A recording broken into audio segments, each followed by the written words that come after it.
देखो इफ्तारी में खाना क्या है। रमज़ान जो है ना, सेहत बनाने का बड़ा बेहतरीन नुस्खा है। इसमें अल्लाह आपको मौका देता है अभी कोलेस्ट्रॉल को ख़त्म करवा दो, लेकिन रमज़ान में लोगों का मोटापा कम होने के बजाय बढ़ता है, क्योंकि इफ्तारी में तबीयत से तेल वाले पकोड़े फोड़ते हैं, तबीयत से बिरयानियाँ खाई जाती हैं, चाट और ये और वो एक ही दम इतना खाया जाता है कि आम दिनों में डिवाइड करके खाते थे, थोड़ा गनीमत थी, अब एकदम फोड़ते हैं। तो सेहत बनने के बजाय बिगड़ती, और रमज़ान में मौतें भी होती हैं। तो इसलिए रमज़ान का अल्लाह ने जो आपको पैकेज दिया है ना, इफ्तारी में आप खाएं क्या, हटो बच्चों हो जाएंगे आप 15-20 दिन मेरी बताई हुई खुराक अगर खाएंगे, 15-20 दिनों के बाद आपको ऐसा लगेगा कि मुफ्ती साहब जो 4 शादियों पे बयान करते थे वो गलत, सुनने हकीकत है। वो बातें आपको जो भी बुरी लगती है ना, वो अच्छी लगना, बोलो शुरू, जवान हो जाएंगे आप। एक काम आपने ये करना है कि ऑयल को सहरी इफ्तारी से निकाल, कुकिंग ऑयल क्या करना है, बोलते क्यों नहीं, ऑयल को निकाल दें। जैतून का तेल 1-2 चम्मच इस्तेमाल कर लें, समझते हो, देसी घी भी नहीं, घी भी छोड़ दें फिलहाल थोड़े दिन, देसी घी वैसे अच्छी चीज छोड़ दें फिलहाल, दुनिया छोड़ने से पहले बेहतर है कि आप हर किस्म का घी, वो जैतून का तेल 2-3 चमचे पी लिया करें 24 घंटे में। दूसरा काम आपने ये करना है कि रोटी चावल को कम करें, गंदुम को भी, और बोलो ना सहरी में गंदुम बहुत ज्यादा फोड़नी है और ना इफ्तारी में, ना रात को, गंदुम भी और चावल भी। समझते हो कि नहीं समझते हो?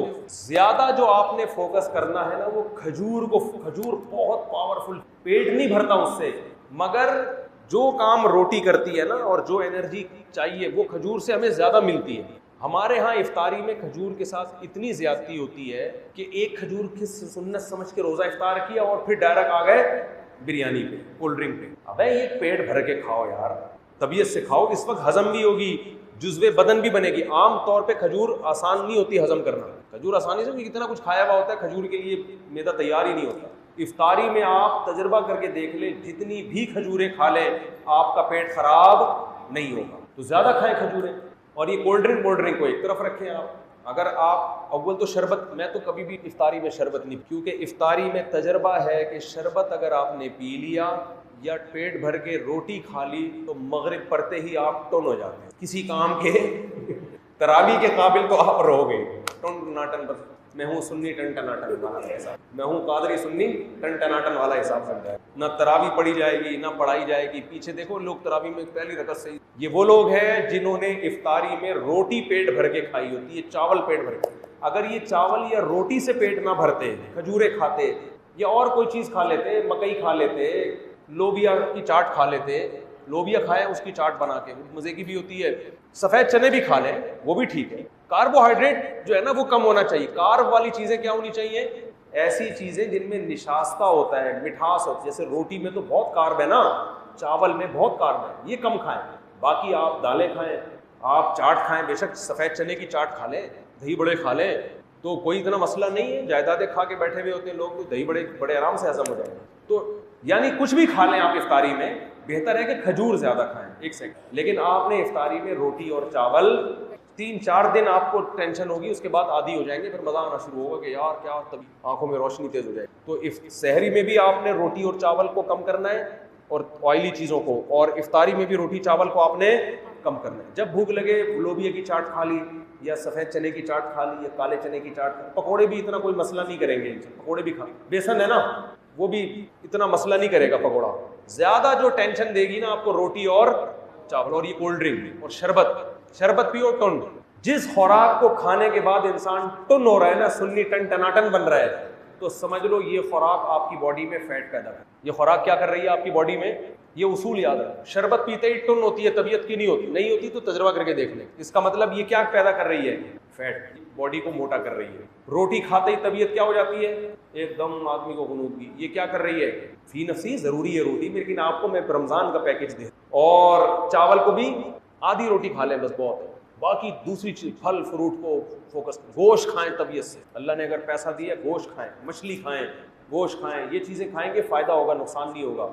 लेकिन रोटी चावल अगर आपने छोड़ना शुरू से आप खा रहे हैं तो रमज़ान आपको कोलेस्ट्रॉल का तोहफा जाएगा, फैट चढ़ा के जाएगा, बीनाई खराब हो जाएगी, बीमारी पैदा होगी, हार्ट अटैक। बहुत से लोग इफ्तारी करते ही लेटे तो उसको उठे, पुलिस भी आके उठाया, पुलिस से भी ऐसे कई केसेस मेरे सामने आए हैं कि सहरी खा के सोए थे और पुलिस भी उनको नहीं उठा, क्योंकि सहरी में जिसने खाई है उनके बाद अगर बंदा उठ जाए तो ये हैरानगी की बात है कि आप उठे कैसे।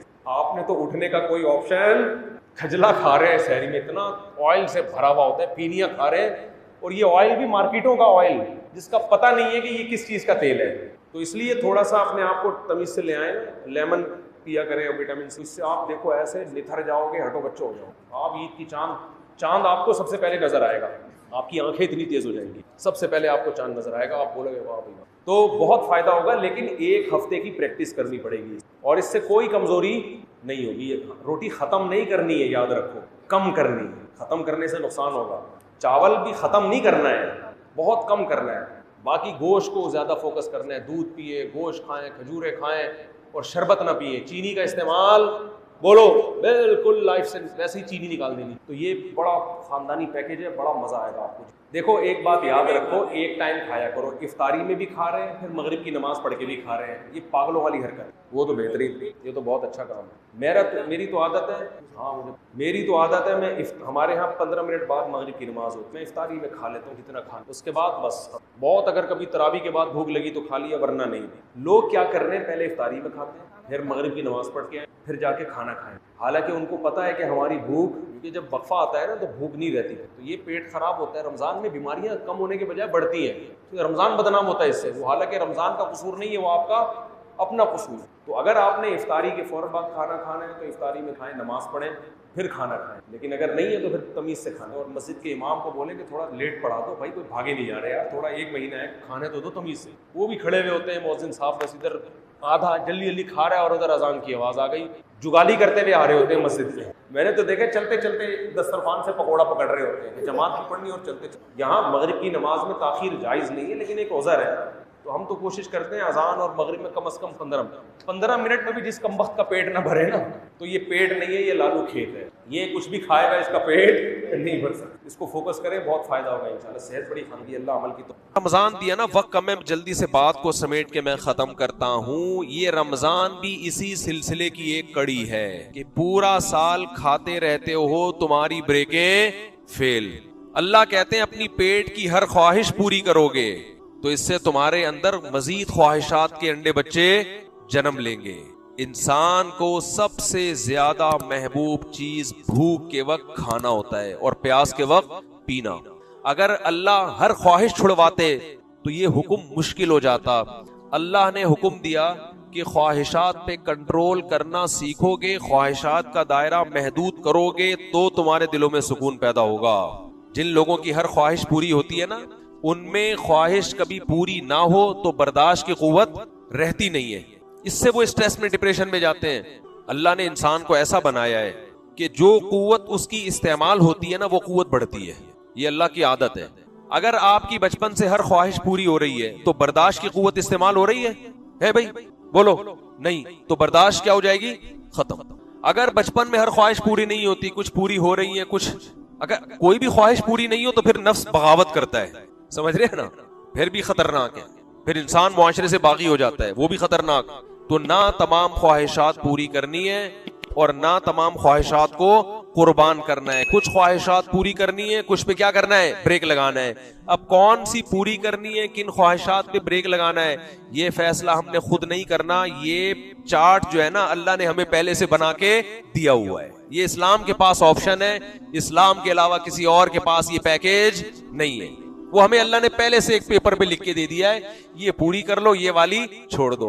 सारी छोड़ो भी नहीं, बगावत पैदा होगी, ये नेमतों से फायदा नहीं उठाओ, खुदकुशियों की तरफ जाओगे। और सारी पूरी भी नहीं करनी, इससे तुम्हें खुशियां नहीं मिलेंगी, तुम्हारा नफ्स फूल के कुप्पा हो जाएगा, इसमें इतना कोलेस्ट्रॉल पैदा होगा कि ये डिप्रेशन से मर जाएगा ये। तो इसलिए अल्लाह ने हुक्म दिया, मैं तुम्हें एक पैकेज दे रहा हूं, ये वाली पूरी कर लो, ये वाली छोड़ दो। तो बैलेंस रहता है इंसान। जब आप अपनी ख्वाहिशात को लगाम देते हैं, रोकते हैं, आप में बर्दाश्त की कुव्वत पैदा होती है। होते होते होते होते वो कुव्वत इतनी स्ट्रांग हो जाती है कि किसी वक्त आपकी कोई बड़ी ख्वाहिश भी अगर पूरी ना हो तो आप पहले से उस गम को बर्दाश्त करने के लिए तैयार होते हैं। वरना इंसान ऐसा बन जाता है कि उसमें बर्दाश्त की सलाहियत ही खत्म हो जाती है। और एक वक्त इंसान की जिंदगी में बर्दाश्त करते करते ऐसा आता है, इतना पावरफुल होता है कि वो गम प्रूफ बन जाता है। जैसे याकूब अलैहिस्सलाम, सारी जिंदगी गमों में गुजरी, मगर एक हर्फ भी अल्लाह का जबान से शिकायत का नहीं आया, अल्लाह के बारे में एक हर्फ भी नहीं आया। तो हमें अपनी ख्वाहिशात पे कंट्रोल करना है। इसलिए नबी सल्लल्लाहु अलैहि वसल्लम ने अपनी ख्वाहिशात पे कंट्रोलिंग का जो सबसे बेहतर तरीका बताया वो रोजा बताया है। अस्सौमु जुन्ना, फरमाया रोजा ढाल है, रोकता है आपको। मैं लोगों से कहता हूं जिनसे गुनाह नहीं छूट रहे, रोजे रखने का अपने आप को आदी बनाओ, देखो कैसे गुनाह नहीं छूटेंगे। हर वक्त खाता है, हर वक्त जबान की लज्जत है। देखो ना, सुबह नाश्ता करके निकलेंगे ऑफिस में जाके, फिर चाय, फिर 2 बिस्किट, फिर 1 घंटे बाद इनको कुछ चाहिए, कोई निस्वार डाल रहा है, कोई पान रख रहा है, कोई सौंफ खा रहा है। अबे तमीज से बैठ जाओ थोड़ी देर यार। फिर लंच के बाद भी कोल्ड ड्रिंक और चाय, फिर उसके बाद फिर शाम को कुछ चाहिए, इनको समोसे भी चाहिए उसके साथ, फिर बहुत देर से कुछ खाया नहीं, 1 बिस्किट हो जाए है भाई। ये सौंफ रखी हुई होती है, वो थोड़ा सा जबान का टेस्ट चेंज, फिर रात को खाना, फिर सोने से पहले डॉक्टर हकीम ने कुछ बताया भाई ये खा के सो। ये तो शुक्र है रात को आंख नहीं खुलती, वरना फिर उठ के कुछ खाएंगे। तो जो ख्वाहिशात का इतना गुलाम बन चुका हो, जिस कमबख्त से 4-5 घंटे सब्र ना होता हो, वो शरीयत पे कैसे चलेगा? वो हुकूक कैसे, हुकूक अपने और अल्लाह के और मखलूक के हुकूक अदा करने के लिए ये जरूरी है कि आप अपनी ख्वाहिशात को कंट्रोल करना, बल्कि अपने हुकूक अदा करने के लिए भी जरूरी है। अपने हुकूक क्या है? अपनी सेहत बनाना। उसमें भी जब तक आपकी कंट्रोलिंग पावर नहीं होगी मजबूत, उस वक्त तक आप अपनी सेहत को भी मेंटेन नहीं रख सकते। हमारे एक दोस्त एक वर्कशॉप करवाते थे, बड़ी अच्छी मिसाल उन्होंने दी। एक साहब की उन्होंने उस पे एलईडी पे तस्वीर दिखाई, इतने मोटे ना कुप्पा। उनको किसी कंपनी में जॉब लग गई, बड़ी अच्छी मैनेजमेंट की। बड़े खुश आके अपने अब्बा को बताया कि अब्बा मैं इतने लोगों को अब संभालूंगा ना। सऊदी अरब में थे वो, मैं बड़ी अच्छी जॉब लगी और इतने लोगों को मैं संभालूंगा। उसके अब्बा ने बोला तू अपने मुंह को तो संभाल नहीं सकता, इतने लोगों कहां से संभाले, ये मुंह देख तेरा कहां जा रहा है। बिल्कुल सही कहा कि भाई तू अपने मुंह को नहीं संभाल सकता, अपनी तोंद को नहीं संभाल सकता, तो तू हजारों लोगों को कहां से संभालेगा? वो दिल पे ले गए। बाज दफा अब्बा की नसीहत बेटों पे असर कर जाती है, वरना आमतौर पर अब्बा से ज्यादा फजूल माजरत के साथ बच्चों के लिए घर में कोई शख्सियत होती नहीं है। बच्चों का ख्याल होता है ये कमा के खिलाने की मशीन है और खान सामा माजरत के साथ हमने घर में पाला हुआ है, ठीक है, जिसका काम है हमें चीजें ला के देना, गैस बिजली का बिल देना। चलती वलती आजकल अब्बा की मार्केट में बिल्कुल भी नहीं है, जो नई नस्ल की जो रिपोर्टें हमारे सामने आ रही। तो लिहाजा किसी आदमी पर बाप की नसीहत असर कर जाए तो मैं कहता हूं उसके हाथ पे बैत हो जाओ आप। बहुत नेक आदमी, अब्बा ने कुछ कहा और इसकी समझ में आ गया। दोस्त समझाएं तो समझ में आता है, बाप की नसीहत आजकल समझ में ही नहीं आ रही। हालांकि सबसे ज्यादा तो एहसान उसके हैं भाई, तजर्बा उसका है। तो कहते हैं कि मुझे मेरे बॉस ने कहा, मेरे अब्बा ने कहा कि तू अपना मुंह तो संभाल नहीं सकता, तू कंपनी क्या संभालेगा। ये दिल पे ले गए। फिर उन्होंने अपने स्केजुअल देखा कि मैं कितने बर्गर खाता हूं, कितने पराठे फोड़ता हूं, कितनी कोल्ड ड्रिंक। इन्होंने कहा आज से मैंने इस मुंह पे क्या करना है, ये जो अल्लाह ने नक्शा दिया है ना गोल, और बॉडी भी क्या हो गई थी, उन्होंने मुझे पूरी पिक्चर दिखाई उस बंदे की, वो भी ऐसे प्रकार की तरह पूरा गोल, पता ही नहीं चल रहा चौड़ाई कहाँ है लंबाई कहाँ है इस बंदे की। यूं खड़ा कर दो, खोपड़ी उठा के यहाँ फिट कर दो तो भी ठीक है, जिस तरफ से देखो टोटल से भी ज्यादा, ठीक है। तो खैर उन्होंने फिर एक्सरसाइज शुरू की, खाने पीने पे क्या किया, कंट्रोल, पराठे मराठे छोड़ दिए, कंट्रोल किया खाने पे। और अल्लाह की कुदरत के 1 साल के अंदर अंदर आधे से ज्यादा मार्केट से वो शार्ट हो गए। लोग कह रहे बाकी कहाँ है, लेकिन उसका फायदा ये हुआ, डॉक्टरों ने कहा कि 10 साल शुगर को आपने आगे धकेल दिया है, आपको शुगर होने वाली थी, चश्मा उतर गया, इतने मोटे चश्मे लगे हुए थे, चश्मा उतर गया, सेहत खानदानी हो गई। तो अपने हुकूक अदा करने के लिए भी इंसान को अपने नफ्स पे कंट्रोल करना पड़ता है। तो अल्लाह के हुकूक और मखलूक के हुकूक कहां से अदा होंगे? सबसे ज्यादा तो अपना खैर खा होता है। तो इसलिए अल्लाह ने हमें रमजान दिया कि बहुत खा लिया, बहुत फोड़ लिया, सुबह चाय, फिर वहां जाके गुटखा, फिर वहां जाके सिगरेट, फिर वहां जाके चाय में डबो के खा रहा है, फिर समोसे वहां से फांक लिए, फिर शाम को एक फक्की लेके बैठा हुआ है ना हजम करने के लिए। रायजक के मरीज मैंने देखे हैं, हर खाने से पहले रायजक खा रहे हैं। तो अब तो ये दवाएं ऐसी हो गई हैं, हमारे खाने का जुज बन जाएंगी थोड़े दिनों में।